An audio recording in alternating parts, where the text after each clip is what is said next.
आप देखेंगे कोई प्रेग्नेंट फीमेल होती है, जब वो प्रेग्नेंट होती है तो उसके बॉडी में आरबीसी का नंबर धीरे धीरे कम होने लगता है। आरबीसी का नंबर अगर कम हो रहा है, हीमोग्लोबिन कम होने लगा, तो उसको डिफिकल्टी हो सकती है, सफोकेशन हो सकता है ना, सांस लेने में तकलीफ हो सकती है, थकान हो सकती है। तो आरबीसी का नंबर कम हुआ तो उस कंडीशन को क्या बोलेंगे बताइए, यहां पर हमने लिखा है एरिथ्रोसाइटोपिनिया। आरबीसी का नंबर डिक्रीज हुआ तो क्या बोला, एरिथ्रोसाइटोपिनिया। तो आरबीसी ज्यादा से ज्यादा बनाने के लिए आरबीसी को मैच्योर करना पड़ेगा, तो मैच्योरेशन के लिए क्या चाहिए, विटामिन B12 और फॉलिक एसिड। इसीलिए आप देखते हैं कि जो प्रेग्नेंट फीमेल होती है उसे आयरन के टैबलेट दिए जाते हैं, कैल्शियम के टैबलेट दिए जाते हैं, विटामिन B12 और फॉलिक एसिड यानी विटामिन B9 के भी टैबलेट दिए जाते हैं। हेलो मेरे प्यारे बच्चों, कैसे हैं आप लोग? आई होप सो आप बहुत अच्छे होंगे, आपकी प्रिपरेशन बहुत अच्छी चल रही होगी। आज हम पढ़ने वाले हैं बॉडी फ्लूइड एंड सर्कुलेशन। जी हाँ, ये चैप्टर बड़ा ही इंपॉर्टेंट है, आपको पता है ह्यूमन फिजियोलॉजी का ये पार्ट है। इससे पहले एक बड़ा फेवरेट हमारा पार्ट हुआ करता था डाइजेशन एंड एब्जॉर्प्शन। एनटीए का भगवान भला करे, वो चैप्टर ही डिलीट कर दिया, लेकिन उस चैप्टर के कुछ ऐसे पार्ट हैं जो ह्यूमन फिजियोलॉजी के चैप्टर के साथ हमेशा लिंक्ड रहते हैं। अब वो चैप्टर तो है नहीं, लेकिन उस चैप्टर के कुछ पॉइंट्स यहां पर हैं, मैं आपको वो नोट डाउन कराऊंगा। मैं आपको सारी ट्रिक दूंगा जो जरूरी है, जहां पे कंफ्यूजन होता है कंफ्यूजन नहीं होगा। वो इंपॉर्टेंट लाइन जहां से नीट में क्वेश्चन डायरेक्ट फ्रेम होते हैं, वो इंपॉर्टेंट लाइन दूंगा, ठीक है। साथ ही साथ हम लाइन टू लाइन एनसीईआरटी को एक्सप्लेन करने वाले हैं और आपको माइंड मैप भी दूंगा, जिससे कि ओवरऑल सारी चीजें तुम बस एक पेज पे लर्न कर सको, ठीक है। चलिए स्टार्ट करते हैं। आपको तो पता ही है, मेरा नाम है प्रदीप गौड़ और स्वागत करता हूं मैं अपने YouTube चैनल और आपके YouTube चैनल प्रदीप बायोलॉजी पर। जी हाँ, चलिए स्टार्ट करते हैं, ज्यादा टाइम वेस्ट नहीं करेंगे। और हाँ, एनसीईआरटी की लाइन बाय लाइन एक्सप्लेनेशन की वीडियो बस अब आती ही रहेगी, बस तुम्हारा चाहिए सपोर्ट। और पर्टिकुलर मैं आपको बता दूं, ज्यादा दिन तो बचे नहीं है, तो अब हम क्या करने वाले हैं, एमसीक्यूज की वीडियो लाने वाले हैं चैप्टर वाइज। और याद रखिएगा, सिर्फ मैं वही एमसीक्यूज कराऊंगा आपको जो प्रीवियस ईयर में पूछे गए हैं, 2010 से लेकर के 2023 तक की आपकी बेटर प्रिपरेशन हो सके। जो क्वेश्चन आते हैं, कैसे क्वेश्चन आते हैं, किस तरह से ट्विस्टेड आते हैं, वो सारी चीजें आपको पता चल सके। क्लियर है? तो चलिए स्टार्ट करते हैं आज के लिए। बस You have learned that all living cells have to be provided with nutrients, oxygen and other essential substances. Also, the waste or harmful substances produced have to be removed continuously for healthy functioning of the tissue. जी हाँ, बोल रहा है कि हमारे body की जितनी भी cell हैं, हर एक सेल को क्या चाहिए, न्यूट्रिएंट्स चाहिए और ऑक्सीजन चाहिए। किस चीज के लिए चाहिए? एनर्जी प्रोड्यूस करने के लिए। और जब एनर्जी का प्रोडक्शन होता है, डाइजेशन होता है चीजों का, तो फिर क्या निकलते हैं, हार्मफुल प्रोडक्ट, वेस्ट निकलते हैं। या तो फिर यूरिया बनेगा या तो क्या बनेगा, CO2 बनेगा, है ना, ये वेस्ट प्रोडक्ट। तो इनको भी हमें क्या करना पड़ता है, बाहर निकालना पड़ता है अपनी बॉडी से, जिससे कि हमारी बॉडी नॉर्मल फंक्शन परफॉर्म कर सके। क्लियर है? टॉक्सिसिटी ज्यादा ना हो। आगे देखिए, it is therefore essential to have efficient mechanism for the movement of the substances to the cells and from the cells। तो बोल क्या रहा है कि ये बड़ा जरूरी हो जाता है कि अगर किसी एक सेल में, जैसे मैं बोलता हूं कि सपोज करो यहां पर एक सेल A है, इस सेल में CO2 बन गई, तो अब इस सेल CO2 से कैसे ऑक्सीजन, ये CO2 कैसे बाहर जाएगी, उसके लिए एक मीडियम होना चाहिए। या फिर सेल टू सेल कैसे जाएगा, कोई न्यूट्रिएंट्स हुआ, ऑक्सीजन हुआ, या फिर जो वेस्ट हुए वो कैसे एक पर्टिकुलर सेल से बाहर रिलीज किए जाएंगे या फिर किसी दूसरे सेल तक पहुंचाए जाएंगे, उसके बारे में हमें जानना है। Different group of animal have evolve different methods for this transport. बोला है ये जो CO2 का ट्रांसपोर्टेशन आप करेंगे, बाहर निकालेंगे, या ऑक्सीजन ले रहे हैं या वेस्ट को बाहर निकालेंगे, इन सारी चीजों के ट्रांसपोर्टेशन के लिए हर अलग अलग एनिमल्स में अलग अलग मैकेनिज्म होती है। फॉर एग्जांपल, जैसे मैं आपको बताता हूं, जैसे हम रेस्पिरेशन कैसे करते हैं, ब्रीदिंग कैसे करते हैं, बाय लंग्स करते हैं। लेकिन क्या एक फिश बाय लंग रेस्पिरेशन कर सकती है? नहीं कर सकती, है ना। तो वैसे ही ट्रांसपोर्टेशन का मीडियम भी बहुत सारे ऑर्गेनिज्म में अलग होता है, ठीक है। जैसा हमारे बॉडी में है वैसा सभी में तो नहीं होगा, क्योंकि सभी का स्ट्रक्चरल ऑर्गेनाइजेशन सेम नहीं है। क्लियर है? आगे देखिए क्या होता है, समझेंगे। अब यहां से इंपॉर्टेंट लाइन आ जाती है एनसीईआरटी की, ठीक है। यहां से क्वेश्चन फ्रेम होंगे, अंडरलाइन करिएगा। The simple organism like sponges and coelenterates. तो वेरी वेरी इंपॉर्टेंट, स्पॉन्जेस किस में आते हैं बच्चों, लिखेंगे पोरीफेरा, है ना, पोरीफेरा, पोरीफेरा में स्पॉन्जेस आते हैं, पोरीफेरा का। एंड सिलेंट्रेटा, सिलेंट्रेटा का दूसरा नाम क्या है, निडेरिया, है ना, इसमें क्या आता है, हाइड्रा, लिख लेंगे ऐसे, ठीक है, हाइड्रा।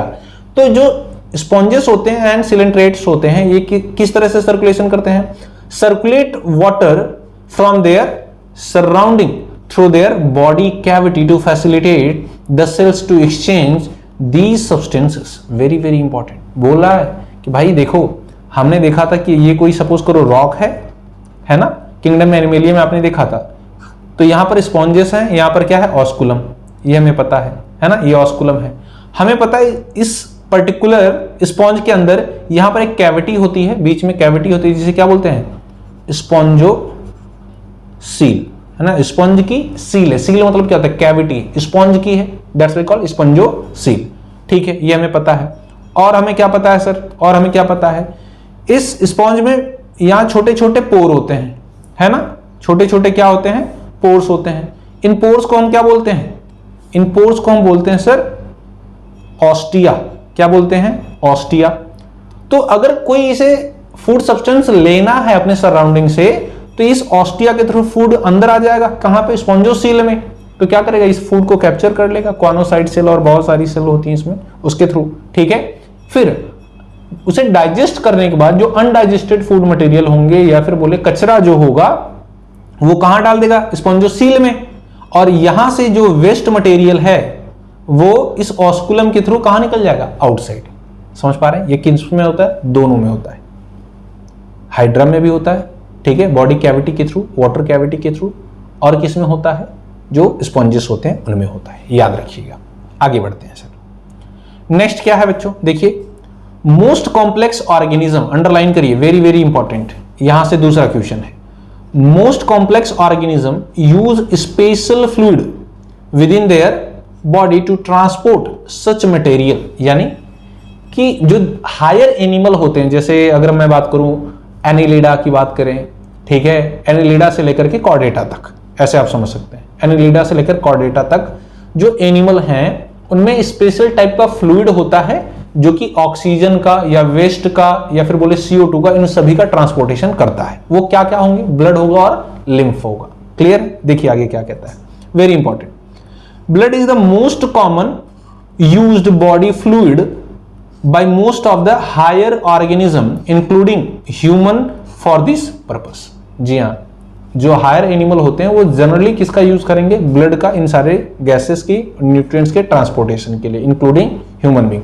आगे देखिए, very important, another body fluid lymph also help in the transportation of certain substances. और कुछ सब्सटेंसेस के ट्रांसपोर्टेशन में कौन हेल्प करेगा, लिम्फ करेगा। लिख लीजिए यहां पे किसके, लिखिए फैट ट्रांसपोर्टेशन एंड एब्जॉर्प्शन, है ना। जो लिम्फेटिक वेसल होती हैं जिन्हें हम लैक्टियस कहते हैं, उनमें फैट का एब्जॉर्प्शन होता है, किसके थ्रू बच्चों, बताइए, लिम्फ के थ्रू। क्लियर, इस चीज को याद रखिएगा। ये टॉपिक कहां पढ़ रखा था आपने, डाइजेशन एंड एब्जॉर्प्शन में। क्लियर है, अभी तो वो है नहीं, लेकिन यहां पे नॉलेज आपको बिल्कुल लेना चाहिए। देखिए, in this chapter you will learn about composition and properties of blood and lymphs. Lymph को ही क्या बोला है, tissue fluid, and the mechanism of circulation of blood is also explained herein. जी हाँ, बोला है कि यहां पे आपको डिटेल में पढ़ना चाहिए कि ब्लड क्या होता है, टिश्यू क्या होता है, उसकी मैकेनिज्म क्या है ट्रांसपोर्टेशन की। ठीक है, बाकी सारी कहानी मैं आपको बता दूं, ब्लड का कमाल का फ्लो चार्ट देने वाला हूं आपको, सारी चीजें एक ही चार्ट में क्लियर हो जाएंगी। ठीक है, चलिए आइए देखते हैं। यहां पर देखिए सर, यहां पर देखिए क्या बोल रहा है। Next, blood. ब्लड क्या है, important. Blood is specialize connective tissue, very very important. Blood क्या है, एक specialize connective tissue consisting of fluid matrix, plasma and form element. Very very important, underline करिए। ब्लड किसका बना होता है, तो हम कह सकते हैं सर कि जो ब्लड होता है, ऐसे फॉर्मूला बना लीजिए, blood is equal to what, fluid matrix plus what, plasma plus what, formed element, form element. Clear है? इससे बनता है क्या, हमारा ब्लड। लेकिन मेनली आपको किसके बारे में पढ़ना है, मेनली आपको यहां पर पढ़ना है प्लाज्मा के बारे में और फॉर्म एलिमेंट के बारे में। सर फॉर्म एलिमेंट क्या आता है, मैं आपको बता दूं। फॉर्म एलिमेंट के अंदर 3 चीजें आती है, आरबीसी, डब्ल्यूबीसी एंड प्लेटलेट्स। ठीक है, प्लेटलेट्स है ना, प्लेटलेट्स, ये 3 चीजें आती हैं किसमें, फॉर्म एलिमेंट में। तो याद रखिए, फॉर्मूला याद रखिएगा, डायरेक्ट फॉर्मूला नीट में पूछ लिया जाता है आपसे, ठीक है, दे करके। अच्छा, प्लाज्मा क्या होता है, पहले प्लाज्मा के बारे में जानेंगे। तो मैं कहता हूं प्लाज्मा के बारे में बात नहीं जानेंगे, पहले मैं आपको वो फ्लो चार्ट दे दूं जिससे सारी चीजें क्लियर हो जाए, एनसीईआरटी की एक एक लाइन, साथ ही साथ वो टॉपिक जो एनसीईआरटी में ही किसी दूसरे चैप्टर में दिए गए हैं, ठीक है, वो भी सारी चीजें कवर हो जाए। चलिए ये देख लेते हैं। पहले देखिए, पहले अच्छा कुछ टॉपिक मैं आपको बताना चाहता हूं। जैसे यहां पर जो ब्लड है, ब्लड के बारे में आप क्या लिख सकते हैं, और है ना, study of blood, study of blood को क्या बोलेंगे हम, हिमेटोलॉजी। क्या बोल सकते हैं, हिमेटोलॉजी। कुछ छोटी मोटी चीजें जानते रहिए। जो ब्लड होता है उसका जो पीएच होता है बच्चों, वो होता है कितना, 7.40। तो एनसीईआरटी कहती है स्लाइटली बेसिक, स्लाइटली बेसिक होता है। अच्छा, इसका जो वॉल्यूम होता है यानी अमाउंट जो होता है ब्लड का कितना होता है, 4 to 6 litre, on an average कितना, 5 लीटर। ठीक है, और ये हमारे बॉडी का 8% वेट बनाता है। अगर सपोज करो आप 100 kg के हुए तो आपकी बॉडी का 8% वेट जो होगा वो कौन बनाएगा, ब्लड बनाएगा। ये चीज याद रहनी चाहिए आपको। क्लियर है? ठीक है, बहुत अच्छे। एक चीज और मैं ऐड कराना चाहता हूं ब्लड के लिए, क्या, हीमोपोइसिस। याद रखिए, हीमोपोइसिस, ये आप पढ़ेंगे अलग अलग जगहों पे। हीमोपोइसिस क्या होता है, formation of blood, formation of blood. जी हां, फॉर्मेशन ऑफ ब्लड की प्रोसेस को क्या बोलते हैं, हीमोपोइसिस। अच्छा, अब समझिएगा हीमोपोइसिस कहां कहां होती है। हीमोपोइसिस मैं आपको बताऊं, सुनिए बेटा, जब आप पढ़ते हैं ना ह्यूमन रिप्रोडक्शन, वहां पर भी जिक्र आपको मिलता है हीमोपोइसिस का। ठीक है, सारी चीजें एक साथ मैं आपको दे देता हूं, 11th 12th सब कुछ ओवरऑल एनसीईआरटी में जो दिया है वो सारी चीजें एक ही जगह, जिससे तुम्हें बार बार यहां वहां भटकना ना पड़े, कंफ्यूजन ना हो। ठीक है, सुनिए, मैं बोलता हूं हीमोपोइसिस जो होती है वो एम्ब्रियोनिक लाइफ में भी होती है ना, एम्ब्रियो में भी होती है, और किसमें, फीटस में होती है, और किसमें होती है, एडल्ट में। ठीक है, एडल्ट में होती है। तो सर फीटस में ब्लड का फॉर्मेशन कौन करेगा, साथ ही साथ एम्ब्रियो में कौन करेगा, और एडल्ट में यानी हमारी बॉडी में ब्लड कहां पे बन रहा है, कौन बना रहा है। क्लियर है? समझिए, एम्ब्रियो के केस में एक होता है बेटा यॉर्क सैक, यॉर्क सैक, वहां पे एम्ब्रियोनिक लाइफ में बनता है ब्लड। क्लियर है? फीटस के केस में लीवर में बनता है, लीवर को हम बोलते हैं हिपैटा। ठीक है, जब डाइजेशन एब्जॉर्प्शन टॉपिक था वहां पर मेंशन था, also help in haemopoiesis, blood के फॉर्मेशन में। आगे देखिए, एडल्ट के केस में ये बनता है रेड बोन मैरो में। कहां पे, रेड बोन मैरो। ये रेड बोन मैरो कहां होती है, हमारी बॉडी की जितनी भी लॉन्ग बोन होती है ना, वैसे तो मैंने 206 बोन की तुम्हें ट्रिक दे रखी है, जाकर सर्च करो। ठीक है, यूट्यूब में आई थिंक 3री या 4थी वीडियो है पूरे यूट्यूब पे। ठीक है, तो एक बार जरूर जाकर देखिए, 206 बोन कमाल की ट्रिक है। ठीक है, तुम्हें बहुत इजीली तरीके से बस 20 मिनट में सारी बोन याद हो जाएगी। ठीक है, डिस्क्रिप्शन में लिंक दे देता हूं, वहां से भी जाकर देख सकते हो, और माइटोसिस मियोसिस की भी वीडियो देख सकते हो। ठीक है, ट्रिक की है। तो हमने एक चीज जाना कि एम्ब्रियो के केस में यॉर्क सैक में फॉर्मेशन होगा, फीटस के केस में लीवर में फॉर्मेशन होगा ब्लड, एडल्ट कहां, रेड बोन मैरो में। रेड बोन मैरो को आती है लॉन्ग बोन में, जैसे यहाँ पर देखिए ह्यूमरस है, इसमें होती है बोन मैरो, है ना, तो यहाँ पे ब्लड का फॉर्मेशन होता है। थाई बोन फीमर होती है, वहां पे ब्लड का फॉर्मेशन होता है। ठीक है, जितनी भी लॉन्ग बोन होती है हर जगह पे रेड बोन मैरो होता है, वहां पे ब्लड का फॉर्मेशन होता है। क्लियर है? चलिए इसका स्क्रीनशॉट ले लीजिए या फिर वीडियो को पॉज करके आप नोट कर लीजिए। आगे बढ़ते हैं। तो ब्लड की कुछ हमने सिंपल डिटेल जान ली, आगे बढ़ते हैं सर। फ्लो चार्ट बनाते हैं, है ना, एक फ्लो चार्ट बनाते हैं खूबसूरत सा। सर खूबसूरत क्या होता है, सर नॉलेज, है ना। मैं कहता हूं सर देखिए, ब्लड है, ब्लड में हमें जनरली पता है कि किन चीजों से बना है, फ्लूइड मैट्रिक्स, प्लाज्मा और फॉर्म एलिमेंट। बट हमें पढ़ना किन चीजों के बारे में, दो चीजों के बारे में, जनरली क्या, प्लाज्मा और फॉर्म एलिमेंट के बारे में। तो मैं ये कहता हूं सर, यहां पर देखिए है प्लाज्मा, ठीक है, ये है प्लाज्मा, और नीचे हो गया हमारा क्या, फॉर्म एलिमेंट, फॉर्म एलिमेंट। और ऐसा चार्ट दूंगा ना, आज तक तुमने देखा नहीं होगा बेटा इतना भयानक चार्ट।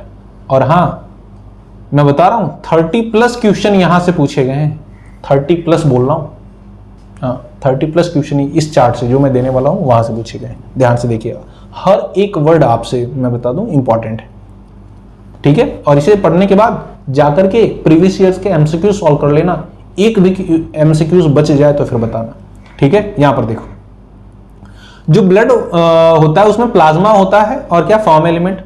तो जो प्लाज्मा होता है हमें पता है ये कैसा होता है, पर्ल येलो कलर का होता है, स्ट्रॉ कलर का होता है ना, स्ट्रॉ कलर,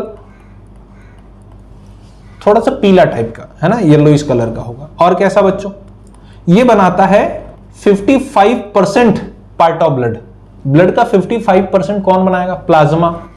फॉर्म एलिमेंट कितना बनाता है, 45% ब्लड का ये पार्ट बनाता है फॉर्म एलिमेंट, क्लियर है। प्लाज्मा में अगर हम देखें, प्लाज्मा में अगर हम देखें तो प्लाज्मा में क्या क्या चीजें होती हैं सर, प्लाज्मा में सर होता है वाटर, सर इसमें होता है प्लाज्मा प्रोटीन, है ना, प्लाज्मा प्रोटीन होते हैं सर, और होते हैं सर अदर न्यूट्रिएंट्स, अदर चीजें होती हैं, ठीक है। मैं ये कहता हूं सर, परसेंटेज पहले याद रख लो कि जो प्लाज्मा होता है वो कितना परसेंट, प्लाज्मा में वाटर कितना परसेंट होता है, प्लाज्मा प्रोटीन कितने परसेंट होते हैं, और बाकी सारी चीजें। तो मैं यहां पर लिख देता हूं सभी का कंसंट्रेशन। जो वाटर होता है वो होता है 90 to 92%, याद रखिएगा। 6 to 8% जो होता है वो होता है प्लाज्मा प्रोटीन, और 1% जो होते हैं अदर सब्सटेंसेस होते हैं।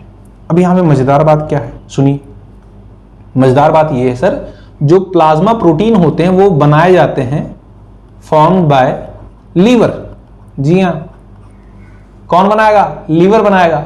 और ये जो प्लाज्मा प्रोटीन है ये कितने टाइप के होते हैं ये भी देखो, ये टोटल 4 टाइप के प्लाज्मा प्रोटीन होते हैं। यहां पे देखो सर, पहला है एल्ब्यूमिन, एल्ब्यूमिन, दूसरा है ग्लोबुलिन,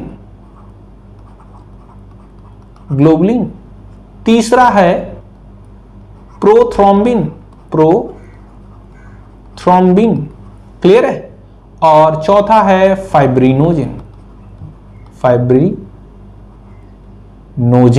याद रखिएगा। सुनिए अब जरा ध्यान से, अब मैं क्या कहता हूं, ये जितने भी चारों प्रोटीन है ये कौन बना रहा है, प्लाज्मा प्रोटीन, लीवर बना रहा है, ठीक है, याद रखिएगा। पहली चीज हमें क्या याद रखनी है, एल्ब्यूमिन जो है वो स्मॉलेस्ट प्लाज्मा प्रोटीन है, और जो फाइब्रिनोजेन है वो लार्जेस्ट प्लाज्मा प्रोटीन है। पहली चीज तो ये याद रखनी है तुम्हें। फिर उसके बाद एल्ब्यूमिन जो होता है मेरे बच्चों, ये ऑस्मोटिक बैलेंस में हेल्प करता है ना, help in osmotic balance, clear है। ग्लोबुलिन जो होता है ये डिफेंस में हेल्प करता है, इम्यूनोग्लोबुलिन यानी एंटीबॉडीज बनाता है ना, तो ये किस में हेल्प करेगा, हेल्प इन डिफेंस, है ना, क्या बनाएगा, इम्यूनोग्लोबुलिन यानी एंटीबॉडीज बनाता है। और ये जो प्रोथ्रोम्बिन और फाइब्रिनोजेन है ये किस में हेल्प करेंगे, ब्लड क्लॉटिंग में, यानी ब्लड को कोगुलेट करने में, जमाने में हेल्प करते हैं, है ना।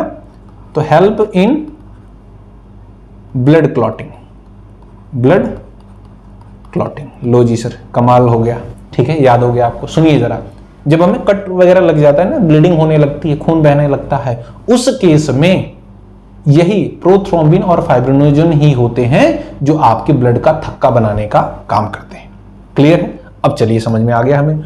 अदर जो न्यूट्रिएंट हैं सर वो क्या होते हैं, अदर न्यूट्रिएंट्स क्या होते हैं सर, यहां पर देखिए। अदर न्यूट्रिएंट्स में अगर ये बोल दूं मैं बच्चों, ध्यान से देखिए, यहां पर अलग से उनका डायग्राम बनाता हूं। अदर में क्या क्या चीजें होंगी, पहला होगा इलेक्ट्रोलाइट, इलेक्ट्रोलाइट्स होंगे, ठीक है, इलेक्ट्रोलाइट्स होंगे। दूसरा बच्चों कुछ वेस्ट हो सकते हैं, ठीक है, और कुछ न्यूट्रिएंट्स हो सकते हैं, ठीक है, ये सारी चीजें होंगी 1% में। अच्छा, इलेक्ट्रोलाइट में क्या क्या हो सकता है सर? इलेक्ट्रोलाइट में मैं कहता हूं सर, सोडियम हो सकता है, क्लोरीन हो सकता है, फॉस्फेट हो सकता है, ठीक है, बाइकार्बोनेट आयन हो सकते हैं, ठीक है, HCO3 होगा ना, सॉरी शक्तिमान, HCO3 माइनस, ठीक है, मैग्नीशियम वगैरह हो सकता है, ETC समझ लेना। वेस्ट में क्या क्या चीजें हो सकती हैं सर? यूरिया हो सकता है प्लाज्मा में, यूरिक एसिड हो सकता है, यूरिक एसिड हो सकता है, और क्या हो सकता है? CO2। क्या CO2 वेस्ट है? बिल्कुल जी, CO2 तो वेस्ट ही है, हम बाहर निकाल देते हैं उसे। न्यूट्रिएंट्स में क्या हो सकते हैं? ग्लूकोज हो सकता है सर, अमाइनो एसिड हो सकते हैं, है ना, अमाइनो एसिड हो सकते हैं, या फिर क्या, फैट हो सकता है। ये सारी चीजें किसमें होती है? प्लाज्मा में। देखिए सर, प्लाज्मा की सारी चीजें क्लियर हो गई, लाइन टू लाइन एनसीईआरटी पढ़ लेना, 1-2 चम्मच से ज्यादा ही मिलेगा, कम नहीं मिलेगा। वही जो चीजें ज्यादा मैं बोल रहा हूं वो ज्यादा नहीं है, वो एनसीईआरटी में ही गिवन है, बट अलग अलग चैप्टर में। क्लियर है? आगे बढ़ते हैं। अब हमारे पास क्या बचा? Form element. मैं ये कहता हूं सर, फॉर्म एलिमेंट में चीजें हैं क्या क्या, यहां पर देख लो आप।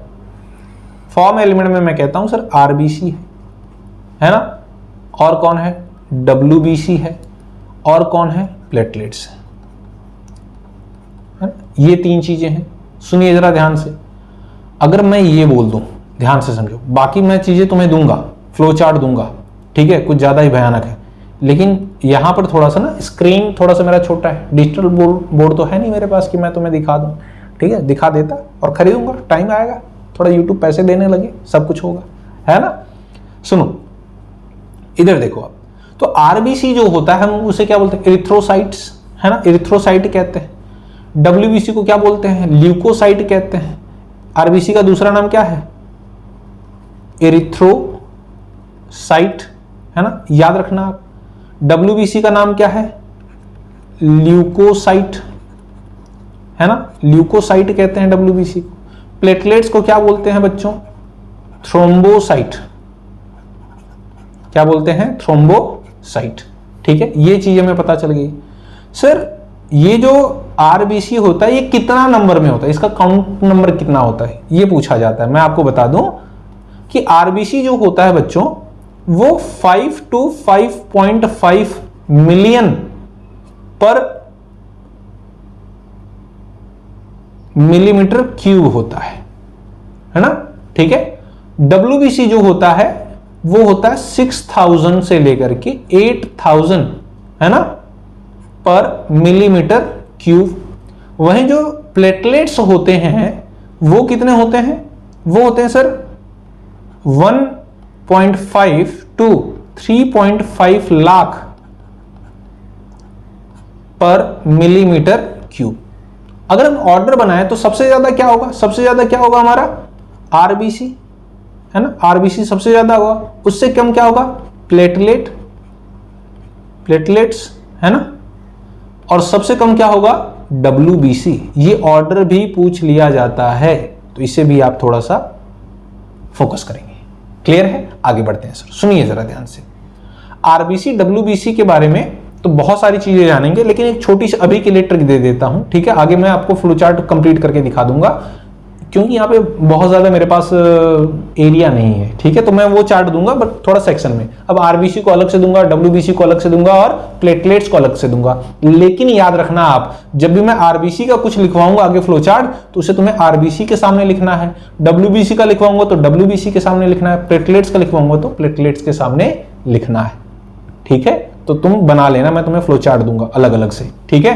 तो बस ये पैटर्न समझना कि तुम्हें ऐसे ही बनाना है फ्लो चार्ट। और बड़ा से थोड़ा सा 5 रुपए 10 रुपए का मिलता है ना वो पेपर, उस पर बनाकर छाप के लगा दो वॉल पे, घर वाले भी समझेंगे पढ़ रहा है ना, और सपोर्ट करेंगे, ठीक है। तो इसका स्क्रीनशॉट ले लो या फिर थोड़ा सा वीडियो को पॉज करके नोट डाउन कर लो हर एक डिटेल, ठीक है। आइए पढ़ते हैं पहले प्लाज्मा, फिर उसके बाद पढ़ेंगे क्या? Form element. वाह जी सर, क्या बात है, बहुत अच्छे। यहां पर देखिए बच्चों, एक सेकेंड, यहां पर देखो, आइए प्लाज्मा पढ़ते हैं।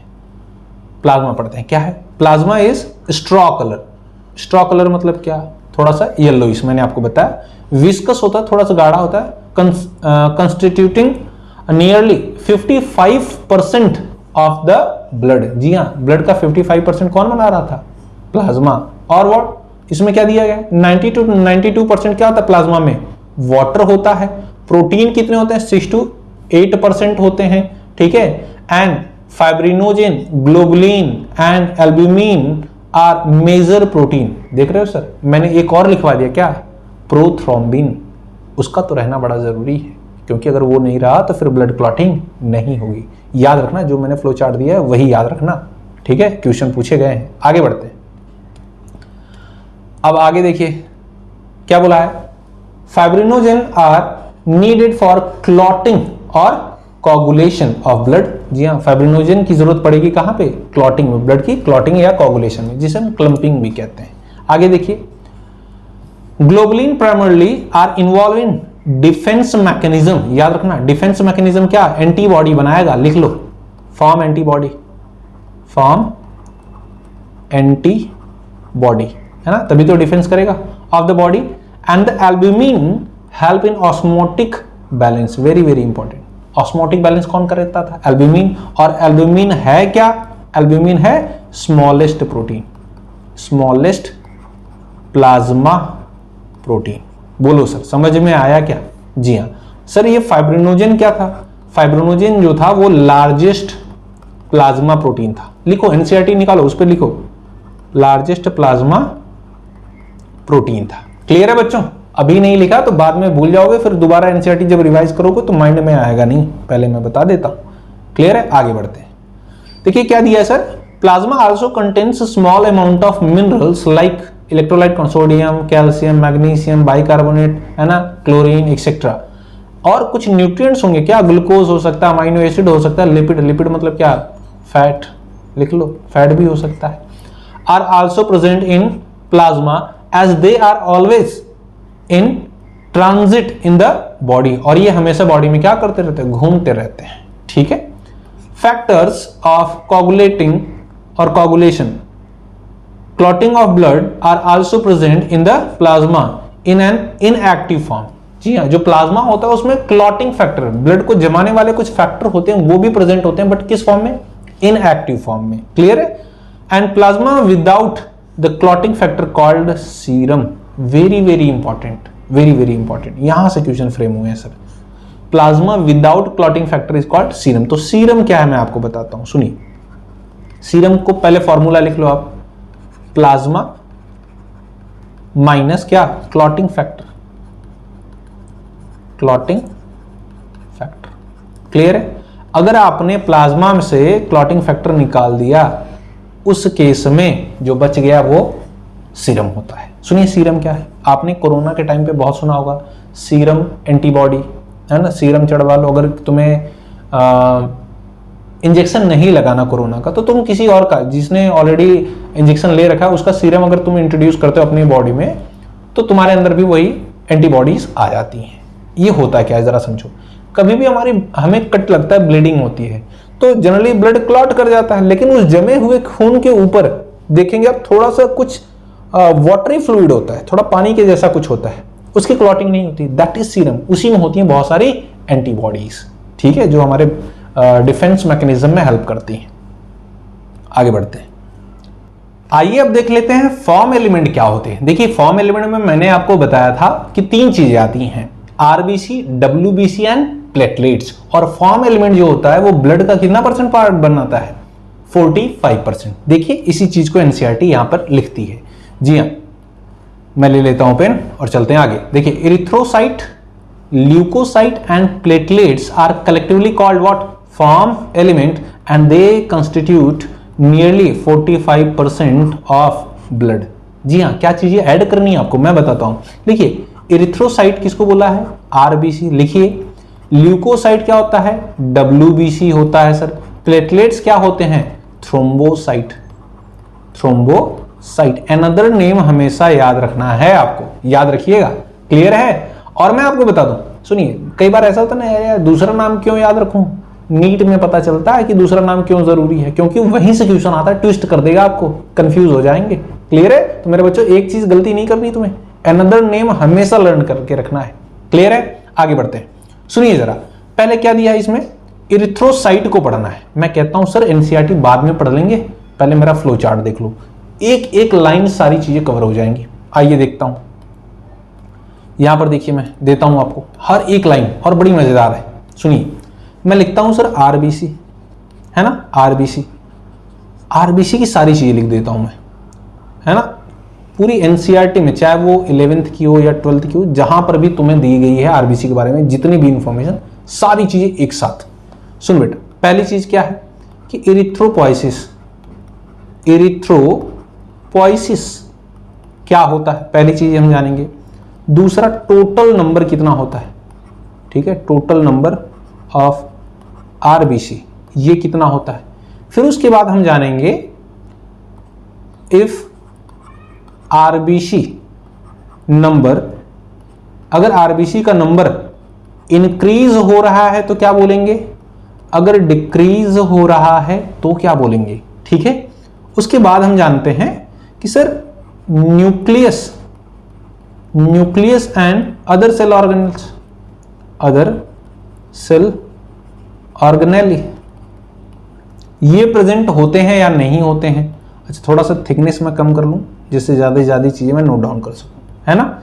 फिर उसके बाद हम बात करेंगे शेप कैसा होता है आरबीसी का। फिर उसके बाद मैं बात करूंगा कि सर साइज कैसा होता है। साइज में दो चीजें हम डिस्कस करेंगे, पहली चीज उसकी लेंथ कितनी है, लेंथ कितनी है। फिर उसके बाद हम बात करेंगे उसकी थिकनेस कितनी है बेटा, है ना, थिकनेस कितनी है, इसके भी बारे में हम डिस्कस करेंगे, क्लियर है। फिर उसके बाद हम बात करेंगे कुछ और चीजें, लाइक जो आरबीसी है उसकी लाइफ स्पैन कितनी है, लाइफ स्पैन, जिंदा कितने टाइम तक रहता है, लाइफ स्पैन कितनी है, मरता कहां है, graveyard of RBC, graveyard of RBC, graveyard मतलब होता है कब्र, है ना, ग्रेवयार्ड ऑफ आरबीसी कहां है। अच्छा, फिर उसके बाद हम देखेंगे आरबीसी के मैच्योरेशन के लिए क्या चीजें चाहिए, है ना, RBC required for maturation, maturation, अगर आरबीसी बन रही है तो उसको मैच्योर होने के लिए क्या चीजें चाहिए। और हम जानेंगे कि सर जो हीमोग्लोबिन होता है इसका क्या इंपॉर्टेंस होता है ना, सारी कहानी जानेंगे। पहला हम ये समझेंगे किस चीज के लिए रिस्पॉन्सिबल है, ठीक है, इसका फंक्शन क्या है ना, फंक्शन क्या है। ये हीमोग्लोबिन जो होता है किसका बना है, मेडअप ऑफ, ठीक है।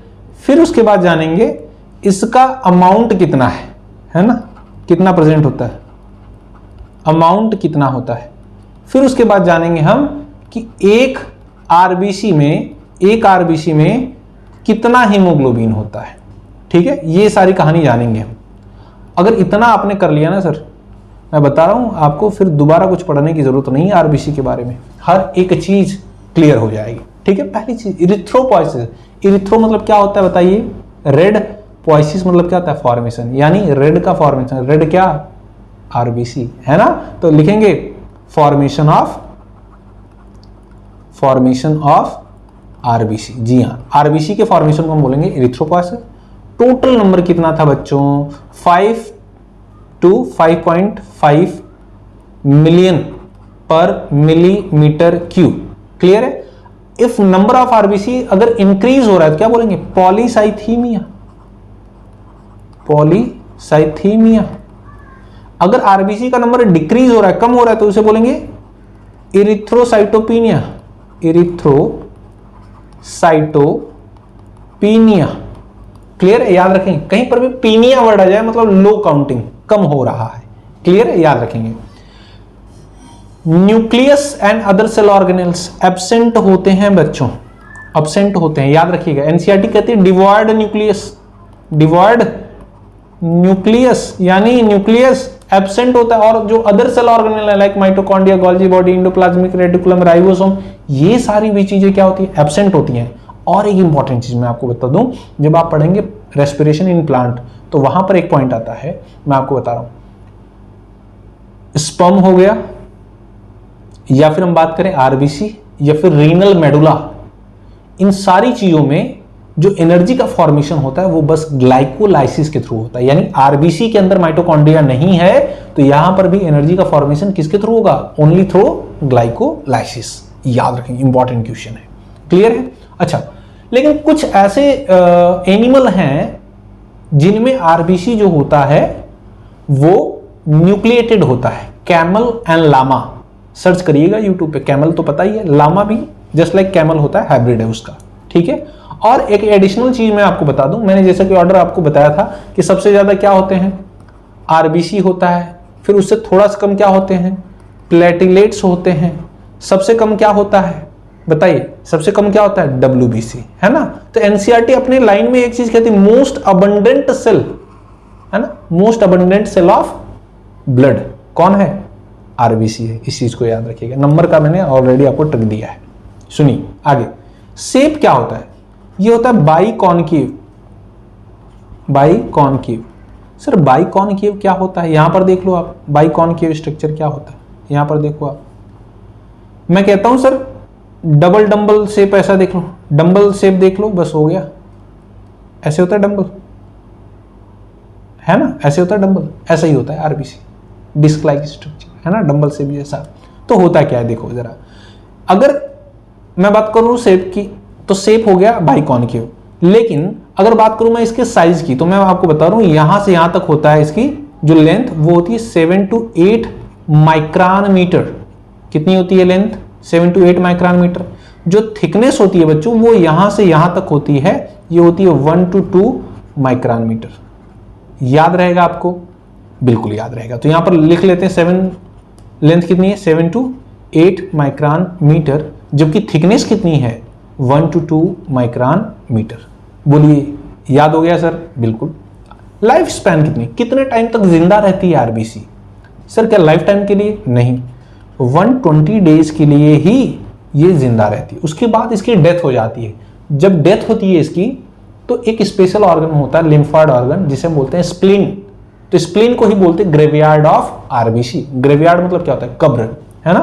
तो यहां पर स्प्लीन जो है उसे बोलते हैं ग्रेवयार्ड ऑफ आरबीसी। आरबीसी की कब्र है। जिस आरबीसी को मरना होगा वो जाकर मरेगा कहां पर? स्प्लीन के अंदर। क्लियर? आगे देखिए, RBC required for maturation. RBC को मैच्योर होने के लिए किन चीजों की जरूरत पड़ेगी? मैं कहता हूं सर 2 चीजें हैं मेनली। क्या? मैच्योरेशन बोला है, फॉर्मेशन नहीं। अगर फॉर्मेशन बोलता तो फॉर्मेशन के लिए आयरन चाहिए और ग्लोबुलर प्रोटीन चाहिए। मैच्योरेशन के लिए क्या चाहिए? Vitamin B12 and folic acid. Question पूछे गए फॉलिक एसिड, है ना। फॉलिक एसिड एक्चुअल में क्या होता है? विटामिन B9 होता है। आप देखेंगे कोई प्रेग्नेंट फीमेल होती है, जब वो प्रेग्नेंट होती है तो उसके बॉडी में आरबीसी का नंबर धीरे धीरे कम होने लगता है। आरबीसी का नंबर अगर कम हो रहा है, हीमोग्लोबिन कम होने लगा तो उसको डिफिकल्टी हो सकती है, सफोकेशन हो सकता है ना, सांस लेने में तकलीफ हो सकती है, थकान हो सकती है। तो आरबीसी का नंबर कम हुआ तो उस कंडीशन को क्या बोलेंगे बताइए? यहां पर हमने लिखा है एरिथ्रोसाइटोपिनिया। आरबीसी का नंबर डिक्रीज हुआ तो क्या बोला? एरिथ्रोसाइटोपिनिया। तो आरबीसी ज्यादा से ज्यादा बनाने के लिए आरबीसी को मैच्योर करना पड़ेगा। तो मैच्योरेशन के लिए क्या चाहिए? विटामिन B12 और फॉलिक एसिड। इसीलिए आप देखते हैं कि जो प्रेग्नेंट फीमेल होती है उसे आयरन के टैबलेट दिए जाते हैं, कैल्शियम के टैबलेट दिए जाते हैं, विटामिन B12 और फॉलिक एसिड यानी विटामिन B9 की भी टैबलेट दिए जाते हैं। आप देख लीजिएगा, अगर आपके आसपास फैमिली में कोई फीमेल है जो प्रेग्नेंट है तो जरूर उसको ये टैबलेट चल रहे होंगे। क्लियर है? बहुत अच्छे, आगे बढ़ते हैं सर। यहां पर देखिए सर, मैं क्या कहता हूं? मैं ये कहता हूं नेक्स्ट है हमारा हीमोग्लोबिन। हीमोग्लोबिन रिस्पॉन्सिबल किसके लिए है? रेड कलर, है ना, रेड कलर। इसी की वजह से हमारा ब्लड क्या होता है? रेड कलर दिखाई देता है ना, क्योंकि ये आरबीसी में प्रेजेंट होता है और आरबीसी हमारे ब्लड में सबसे ज्यादा होती हैं। फंक्शन क्या है इसका? Transportation of gases. Transportation of gases. कौन सी गैस? Respiratory gas. कौन सी सर? CO2 and oxygen. इन सब का ट्रांसपोर्टेशन करता है ना। ऑक्सीजन को लेकर के जाएगा सेल तक और सेल से CO2 निकालेगा बाहर तक, है ना, इसमें लाने में हेल्प करेगा। किसका बना होता है हीमोग्लोबिन? सर हिम क्या है? एक 4 फेरस आयन कंटेनिंग पिगमेंट होता है प्लस ग्लोबुलर प्रोटीन का बना होता है। ग्लोबुलर प्रोटीन जो होता है 2 अल्फा चेन और 2 बीटा चेन से मिलकर के बना होता है। अमाउंट कितना होता है हीमोग्लोबिन का सर? 12 to 16 ग्राम पर 100 ml ऑफ ब्लड। अगर आप जैसे आप ब्लड टेस्ट कराने जाएंगे, है ना, कभी आप बीमार पड़ते हैं तो आपका ब्लड टेस्ट जरूर हुआ होगा, या किसी पर्सन का या आपके फैमिली मेंबर का। तो आप देखें जब ब्लड की रिपोर्ट आती है तो नॉर्मल हीमोग्लोबिन कितना होना चाहिए? जनरली 12 to 16 ग्राम होना चाहिए पर 100 ml ऑफ ब्लड। लेकिन अगर इससे कम है तो फिर प्रॉब्लम है सर, कुछ तो डिफिकल्टी चल रही है, कुछ तो प्रॉब्लम चल रहा है। लेकिन ये थोड़ा सा ना, ये जो दिया गया है ऑन एन एवरेज, ये बढ़ जाता है हिली एरिया के पर्सन में, क्योंकि वहां पे ऑक्सीजन, जैसे आप जम्मू कश्मीर जाएंगे, हिली एरिया में जब जाएंगे, लद्दाख वगैरह में टॉप पर, तो ऊपर ऑक्सीजन का कंसंट्रेशन कम होता है। तो ऑक्सीजन का कंसंट्रेशन कम है तो ऑक्सीजन ज्यादा लेनी पड़ेगी ना, तो उसके लिए गॉड ने उनको नेचुरल पावर दे रखे, उनकी बॉडी में हीमोग्लोबिन ज्यादा होता है। क्लियर है? ये चीज याद रखिएगा। एक आरबीसी में नियरली 280 मिलियन हीमोग्लोबिन प्रेजेंट होते हैं। और मजेदार बात क्या है सर? और मजेदार बात क्या है कि सर एक हीमोग्लोबिन 4 ऑक्सीजन के मॉलिक्यूल को बाइंड कर सकता है। तो आप सोचो, यानी एक आरबीसी में 280 मिलियन हीमोग्लोबिन है और एक हीमोग्लोबिन 4 ऑक्सीजन को बाइंड करेगा, तो 280 मिलियन में 4 से मल्टीप्लाई कर देंगे, जितना नंबर आएगा उतनी ऑक्सीजन सिर्फ एक आरबीसी ट्रांसपोर्ट कर रहा है। कितनी मजेदार बात है ना इंटरेस्टिंग फैक्ट। और हमारी बॉडी में सबसे ज्यादा नंबर किसका है? आरबीसी का। तो आप सोचिए पर सेकेंड, पर मिनट कितने सारे ऑक्सीजन के मॉलिक्यूल हमारे बॉडी में दिए जा रहे हैं, कितना CO2 निकाला जा रहा है ना ये इंटरेस्टिंग फैक्ट। झूठे तुम यहाँ वहाँ रील पे स्विप करते रहते हो, शॉर्ट्स देखते रहते हो, देखो पढ़ो इंटरेस्टिंग फैक्ट, क्या दिक्कत है ना। चलो बहुत अच्छे, आइए एनसीईआरटी रीड आउट कर लेते हैं। इसका आप स्क्रीनशॉट ले लीजिए, वीडियो पॉज करके नोट डाउन कर लीजिए। अभी करना, बाद में नहीं, अभी करना है तुम्हें। चलो आगे बढ़ते हैं। यहां देख लो तुम, यहां देखो तुम, हमें आरबीसी पढ़ना था सर, आरबीसी पढ़ लेते हैं। यहां देखिए क्या कह रहा है, एरिथ्रोसाइट और red blood cells are the most abundant, है ना, बोला ना, most abundant of the all cells in blood. Blood में सबसे ज्यादा सेल किसका है? आरबीसी का है। A healthy adult man has on an average 5 million to 5.5 million of RBC per millimetre cube of blood. मैंने आपको बताया था RBC are form in the red bone marrow. कहां पर बनेगा? Red bone marrow. भाई ब्लड ही बन रहा है रेड बोन मैरो में, तो आरबीसी भी कहां बनेगा? रेड बोन मैरो में। आगे देखिए, RBC are devoid of nucleus. Very very important, very very important. Devoid मतलब क्या होता है? एब्सेंट लिखेंगे। डिवॉइड मतलब क्या होता है? एब्सेंट, है ना। कभी भी आरबीसी में न्यूक्लियस नहीं होगा, एक्सेप्ट क्या? Camel and llama. ठीक है नहीं, बट जानते रहो थोड़ा सा एक्स्ट्रा नॉलेज, है ना। 2 चम्मच ही तो है, डाइजेस्ट कर लो, क्या दिक्कत है।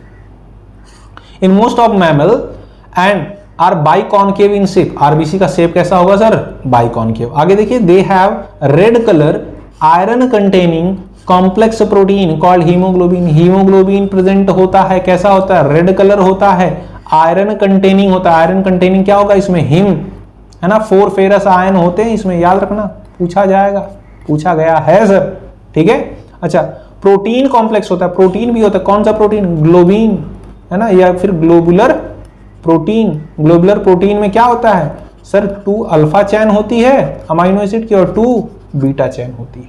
बिल्कुल है सर, है ना। आगे बढ़ते हैं, आगे देखो बच्चे, बहुत अच्छे बहुत अच्छे। आगे देखो, a healthy individual has 12 to 16 gram of hemoglobin in every 100 ml of blood. These molecules play a significant role in transportation of respiratory gases. जी हाँ, मैंने बताया अमाउंट कितना होता है? 12 to 16 ग्राम। और ट्रांसपोर्ट क्या करेगा? Respiratory gases. नाम क्या रेस्पिरेटरी गैसेस का? CO2 and oxygen. Note down करिए। आगे देखिए, RBC have an average life span कितनी होती है? 120 डेज तक जिंदा रहेगी। मरेगी तो कहां जाएगी? Destroy in the spleen. Spleen क्या है? Graveyard of RBC. हो गया सर, एक एक लाइन बोलिए।